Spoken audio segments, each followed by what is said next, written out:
So the ancient Kushites left the land of Kush, which is in Africa, and they began to set up and invade many of the Egyptian territories. And according to the Bible, they set up many cities such as Babylon, Erech, Akkad, Calneh, Shinar.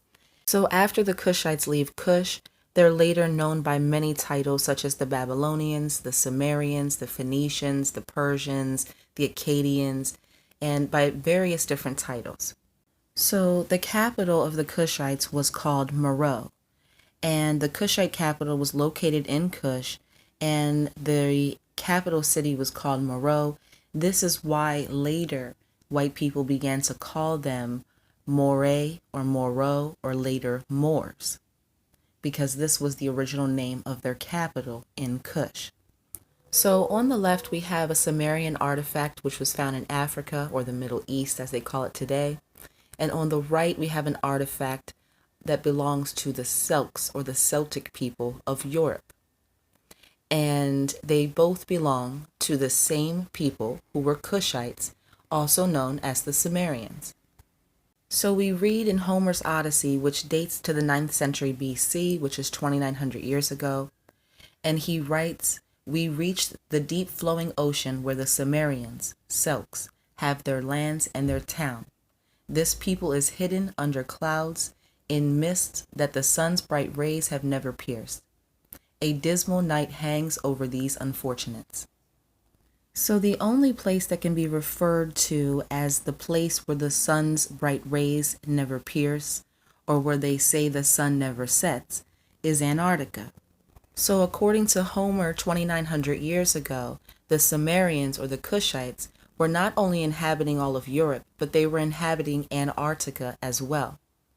And this explains why there are so many artifacts and remains that can be found in Antarctica, along with multiple maps that show 500-600 years ago Antarctica was not covered in ice. Nevertheless, the ancient Kushites were not only inhabiting all of the Middle East and Arabia and Africa, but they were also inhabiting Europe 3,000 years ago. So here we have at the top left, we have an artifact found of the Celts 3,000 years ago in Europe. This was actually found in Denmark. The bottom artifact is a Sumerian artifact found in Iraq 6,000 years ago. And you can see they are the same exact thing. So we can look at the ancient Babylonians of Iraq, the ancient Persians of Iran, the ancient Celts of Europe, and the ancient Moors of Germany. And you can see that they are all the same people. Again, we can look at the ancient Cimmerians in Syria and the Celts of ancient Europe, and we can see that they are the same people. So Herodotus documented in 425 BC that all of the territory of the Celts included Germany, everything in between Germany and the Iberian Peninsula, including Spain and Portugal. And it's documented that he was indeed correct according to all of the archaeological evidence. And he may have actually encountered the Celts, whose name he mentioned in connection with a trip that he made to the shores of the Black Sea. So he writes, "The river Istar rises among the Celts of the town of Pyrene and crosses the whole of Europe. And the Celts are beyond the Pillars of Hercules, next to the Cynetes, who lived further west of all the peoples of Europe." So the ancient Celtic people of Europe, or the Cimmerians, had tools. Many of their tools that they used thousands of years ago are familiar to us today. And here are some ancient Celtic swords. And there were multiple Celtic swords that have been found all over Europe. So here we have a sword dating to 2,100 years ago, and it's inscribed by the blacksmith who made it. And he wrote his name, and his name is Korisios. And his name is also written in Greek letters. And here we can see this slab, which dates to the 2nd century, and it's called Gallo-Greek. Gallo-Greek is essentially Celtic Greek language. So we can see the relationship between the Greek language and the Celtic language thousands of years ago. So if we look at the 2,800-year-old Celtic manuscript that's found in Europe, we see that this is older than the Greek language itself. In fact, 2,200 years ago, the Celtic language was spoken in the Iberian Peninsula, France, Spain, Portugal, Italy, and this was the language of the land. So here we have an old Celtic city in Europe, and we have an old Cimmerian city found in Turkey, and you can see the similarities in the style of building these cities. An ancient Greek writer by the name of Lucian writes about his encounter with the Celts in the 2nd century BC. He describes a charming symbolic scene of an old man clad in lion skin with a beaming smile, led by a group of followers whose ears are attached to his tongue by thin gold and amber chains. They followed him eagerly, praising him and dancing around him, and the explanation that Lucian was given was that the old man named Ogmios represented eloquence because it grew with age and was more powerful than brute strength, hence the lion skin of Hercules. So here we have an ancient Celtic mirror found in Europe, and you can compare that to the mirrors that were made in ancient Egypt, and you can see that they're very similar. And here you can see the similarities between the ancient Sumerian artifacts and the ancient artifacts of the Celts of Europe. So here we have what is called the ancient Celtic cross. This Celtic cross can be found in ancient Egypt and all over South America, in Cambodia, Peru, and Bolivia. And here we have the Moors of Europe with their Celtic cross as well. So there's an ancient Celtic legend about Cuchulainn, and the story of Cuchulainn, the sun god, materializes to take over the functions of the warrior, who by dying for 3 days can remain mortal. In this bardo state between dying and being reborn, he can ascend the 3 mystical worlds of the Celtic afterlife, from the earth body to the physical spirit, and finally into the radiant soul light in which the sun himself is manifest. So before Christianity gave us this Christ-like character who dies and is resurrected in 3 days, the Celtics had this same concept, but it wasn't donated to one person who is the savior of the world, but this was donated to all of the Celtic warriors, who upon their death would rise again and be reborn. So the interesting thing about the sun god Cuchulainn of the Celtic people is that the same sun god Cuchulainn to the Celtics was called Quetzalcoatl to the Aztecs.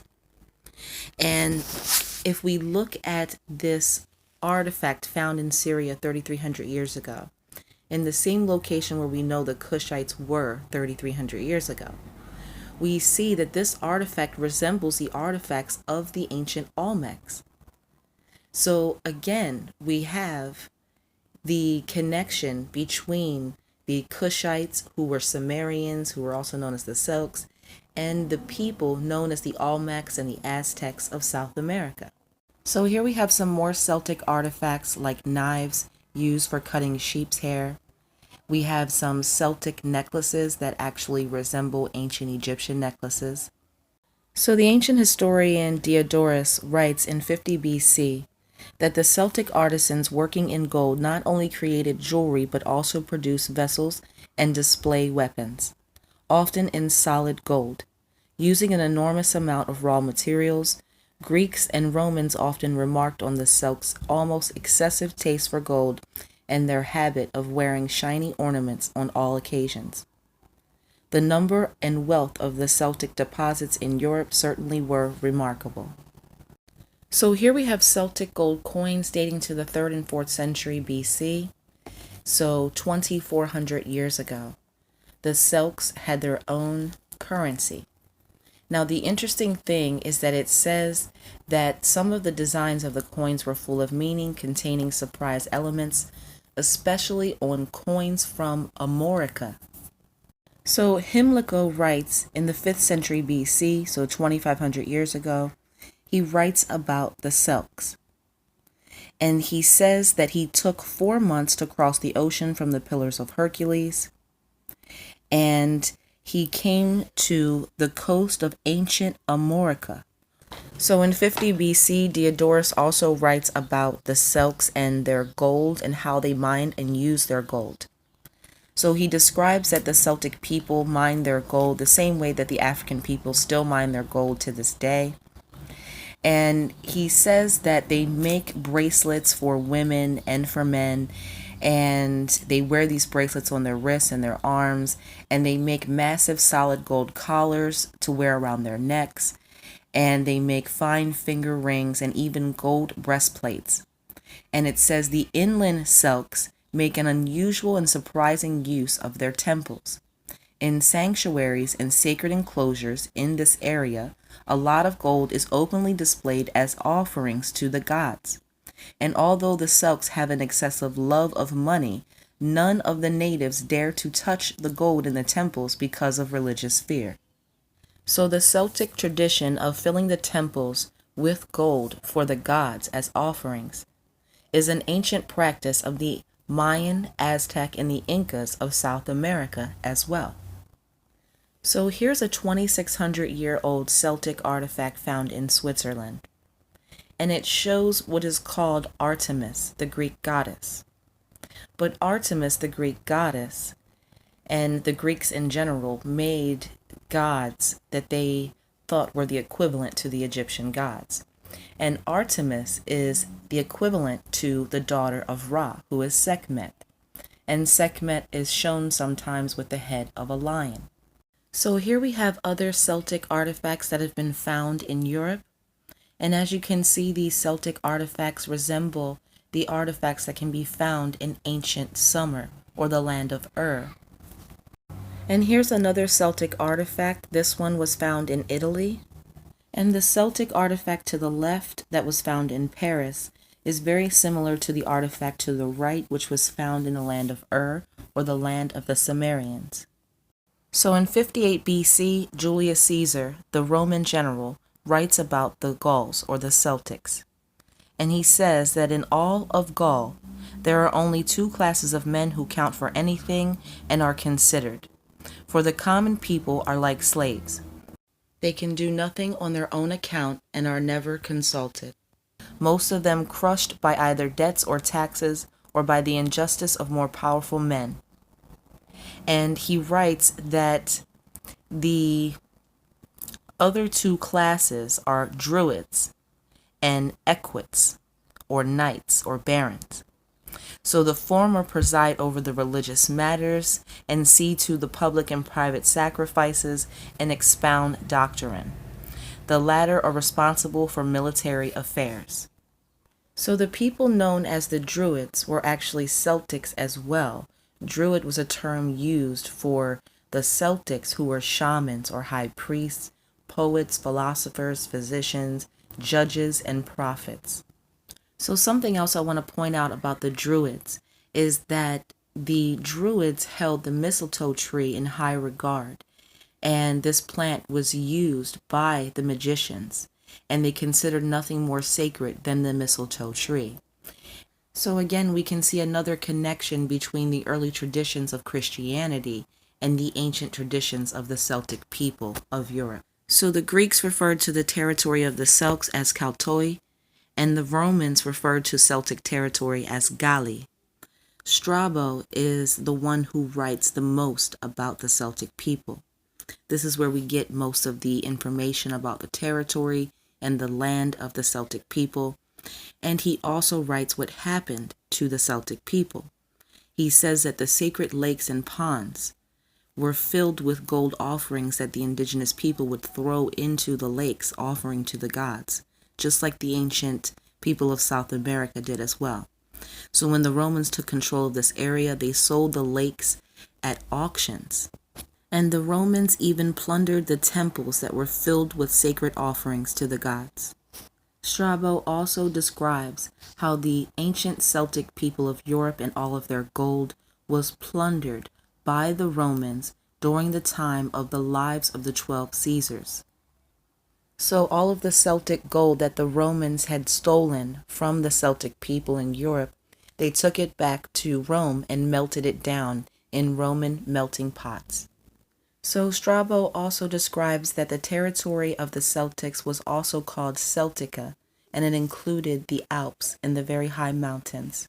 So we have many writers and historians and ancient philosophers and geographers who have written about the Celtic people. More importantly, they have called them the Cimmerians, and we know that the Cimmerians were Kushites. And this shows us that the same Kushites who were inhabiting Africa and the Middle East 3,000 years ago were also inhabiting all of Europe 3,000 years ago as well. So the last thing that I want to show you is that if you look to the right, these are artifacts that were found in Tutankhamen's tomb. And you can see the boat, which resembles a Viking boat. And according to white people, this is an old Viking boat from Europe. So who were the Vikings? So if you look to the right, you'll see an ancient Babylonian boat dating to 4500 BC. So this was 6,500 years old.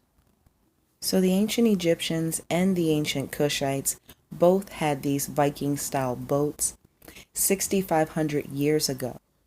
So modern movies and television series always depict the ancient Vikings as being white, but this is an inaccurate depiction of the ancient Vikings.